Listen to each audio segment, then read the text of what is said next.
everyone, Mariah Haberman here from Discover, Wisconsin. I was invited to be the keynote speaker at the NEWSPA conference at UW Oshkosh.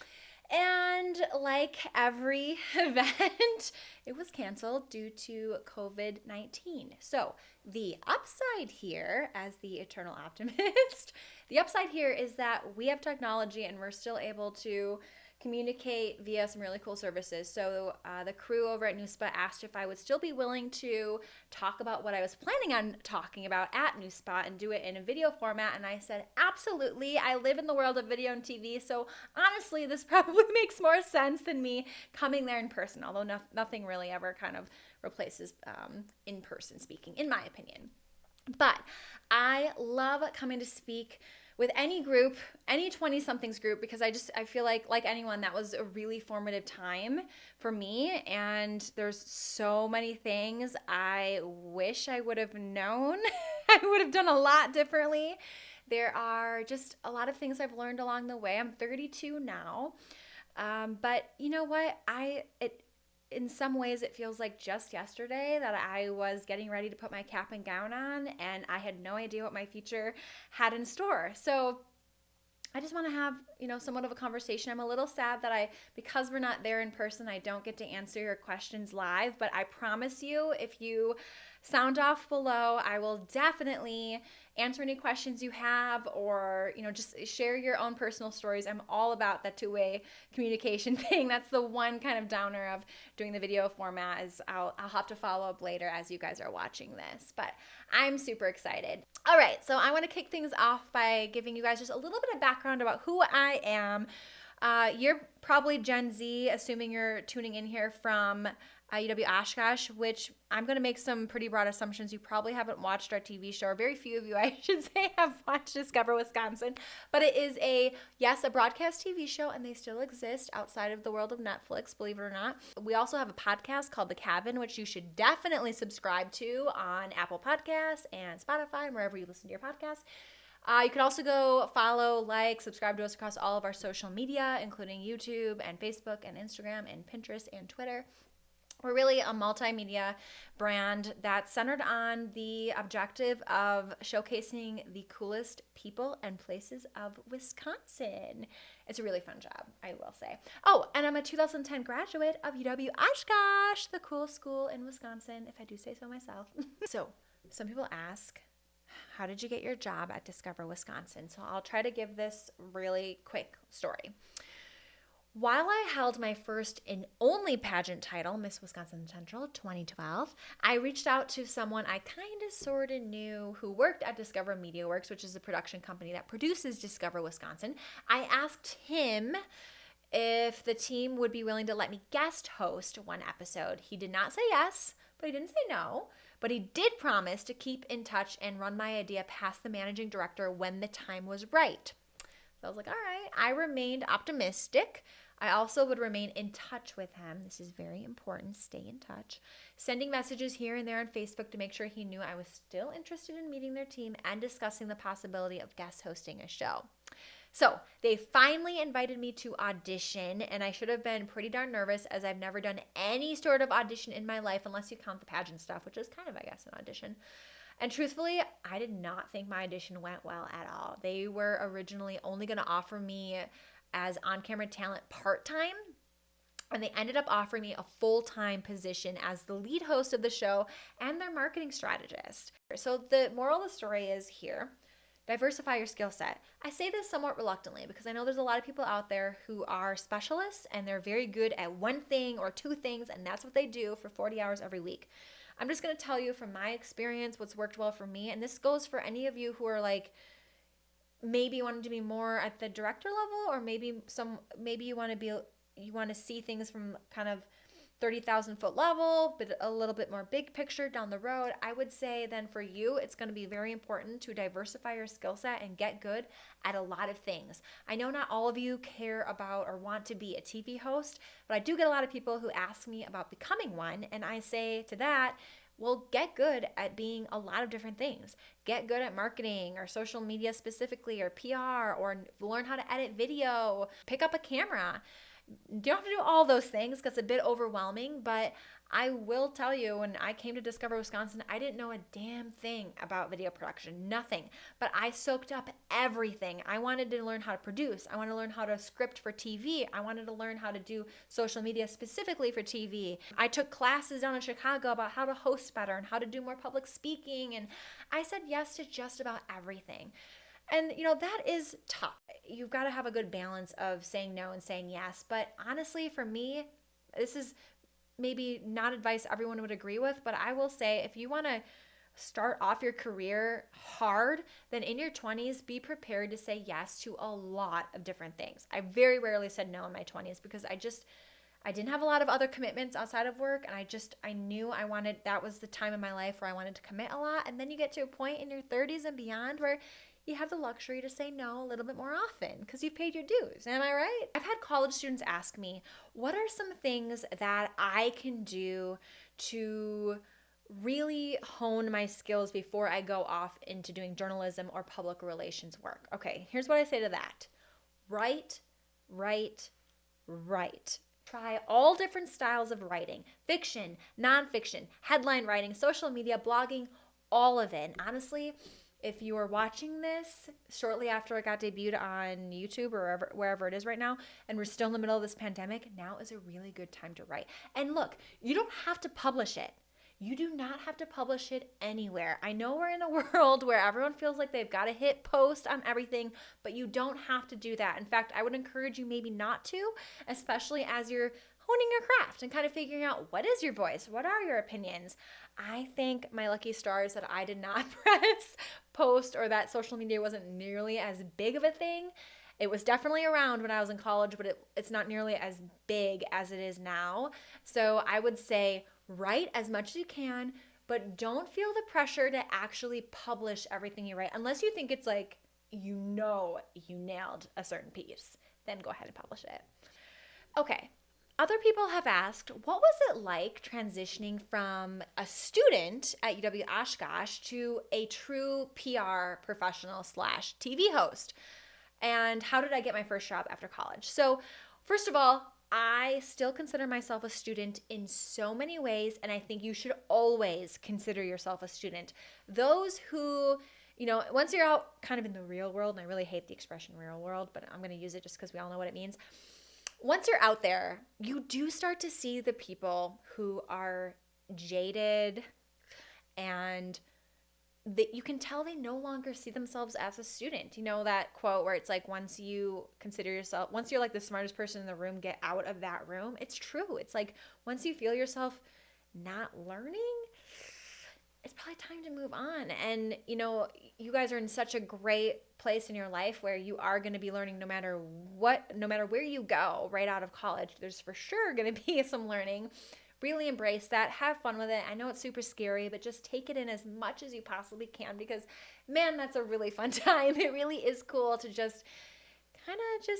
you get to kind of use the excuse of being a student. I still consider myself a student in so many ways, but my first job out of college was actually as a temporary position as a PR and social media assistant at a firm in Chicago called Carol Fox & Associates. This company specializes in entertainment and the arts. So when I showed my interviewers the campaign portfolio I worked on as a senior for our client, the Grand Opera House, I could tell they were super impressed. I'm not sure if this is something you guys are all working on, but do not underthink your interviews. Did you hear what I just said? Don't underthink your interviews. I want you to overdress. I want you to come with work samples. I want you to go print off your resume, do at least 3 copies and print them on nice paper, and come into the place where you're interviewing and shake their hand, give a nice, firm, good handshake, and just own that interview. I'm always like, cringing over not just young people. This is everybody. I think the number of people who are just really not good at interviews. And look, I get it. Interviews are awkward. Like, you're basically being invited to come in to kind of weirdly brag about all the things you can do and try not to talk about the things you can't do. And it's weird. It's awkward. But man, just come in as prepared as you can, especially if you really want that job. It's just so obvious when you're on the other side of the table. And I know very few people take me up on this. this piece of advice, but try and do some practice interviews. I know that's asking a lot, but it makes a huge difference. This is coming from a former 3-year pageant circuit girl. Like, if you do those mock interviews, you are definitely, and actually, you know what? Take that one step further. Film yourself interviewing. I'm not kidding. Go put your QuickTime up or photo booth or whatever app you got, YouTube. Record yourself. Don't post it. I would recommend not posting it. Record yourself doing an interview, either by yourself or preferably probably with someone else, and then watch how you interview.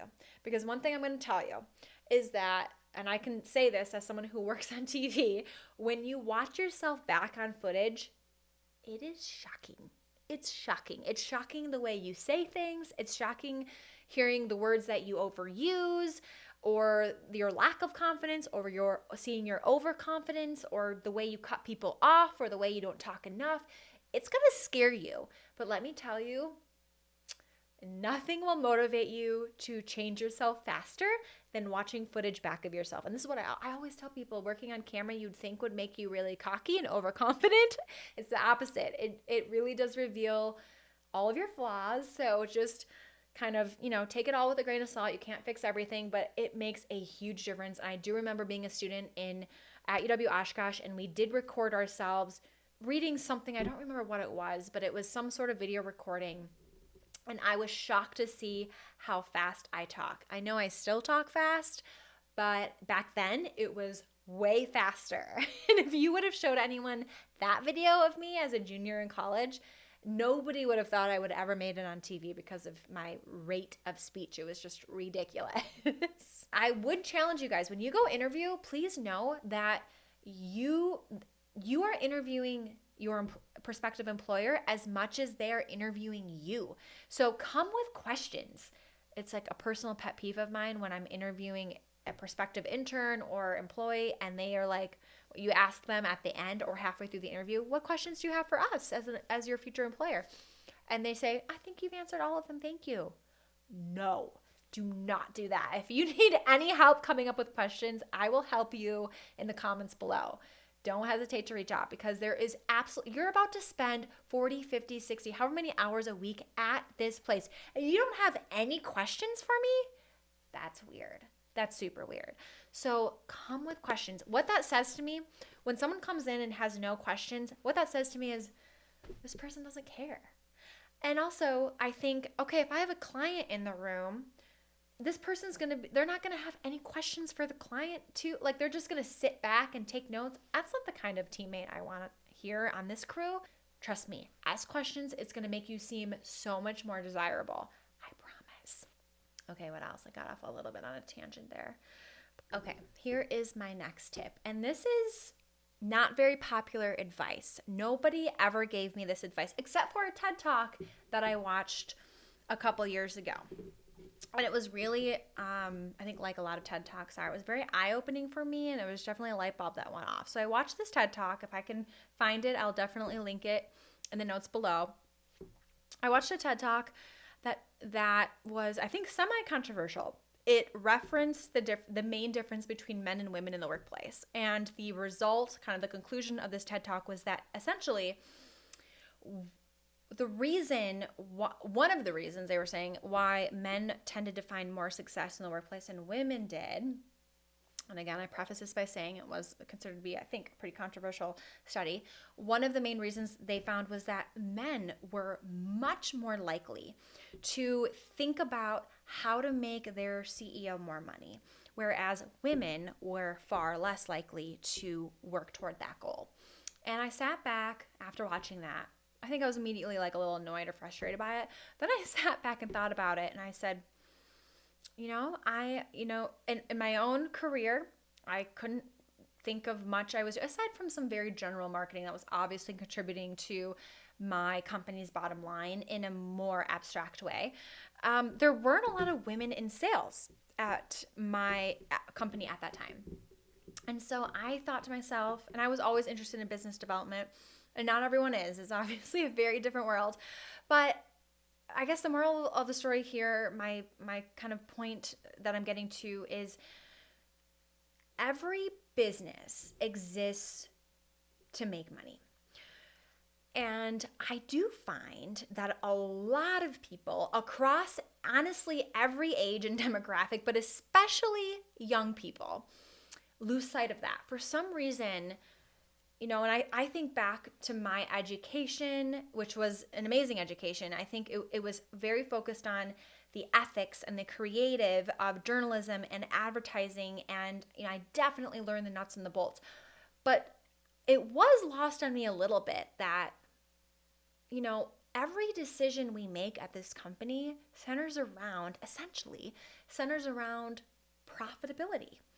And once that really clicked in my head, it was really a game changer for me. Now, I never want to lose sight of the creative. You definitely do not want to be that person at your company that is not thinking about just high value production or really high quality work. You want to strive for that, and you should definitely champion that. But my point here is that I do find in the creative industries, especially people in journalism, advertising, PR, I do find it's a little bit harder to come across people who are thinking strategically about, how do I make this company more money? What can I do here that's going to make our process more efficient? I know it seems boring, but it's not the sexiest topic. But I will tell you, when I've had interns and entry-level roles, positions come into the company I work for who are thinking about that question, that is something that is absolutely going to make you stand out as a new professional. Something to think about. I will conclude by reiterating the importance of getting out of your comfort zone and just facing fear. I've experienced all kinds of fear, and I've come to realize that fear is an amazing thing. Use it to your advantage and do not let it cripple you, because overcoming fear is actually quite simple. You just barrel through it. You say yes to every opportunity you possibly can. So when you're asked to give a presentation at the local Boys and Girls Club, say yes. Better yet, you proactively reach out to the Boys and Girls Club and ask them if they'll let you come in. I cannot tell you how many times I've introduced myself to an organization and asked them if they'd allow me to come speak about X, Y, or Z thing. I do this less and less these days, but in my first couple of years, as I was trying to develop my public speaking skills and, kind of figure out who I was as a young professional, you can bet that I was putting myself out there as much as I could. And at the risk of sounding, a little bit corny, it really does come down to facing fear and saying, watch me shine. Sometimes you're not going to shine. I will say there are many public speaking things or clubs or whatever that I left feeling, oh my God, that was so embarrassing. But you'll get through them, you'll survive, and you're going to get better. I promise. You'd rather those experiences happen early on in your career, as sucky as it is, than later. Trust me. Thanks for tuning in, guys. Comment below. Let me know where you're at, what questions you have. Let's keep this conversation going, and good luck. I think you guys are going to rock your careers, and I will definitely, assuming you comment below, I will definitely follow along. Thanks for tuning in.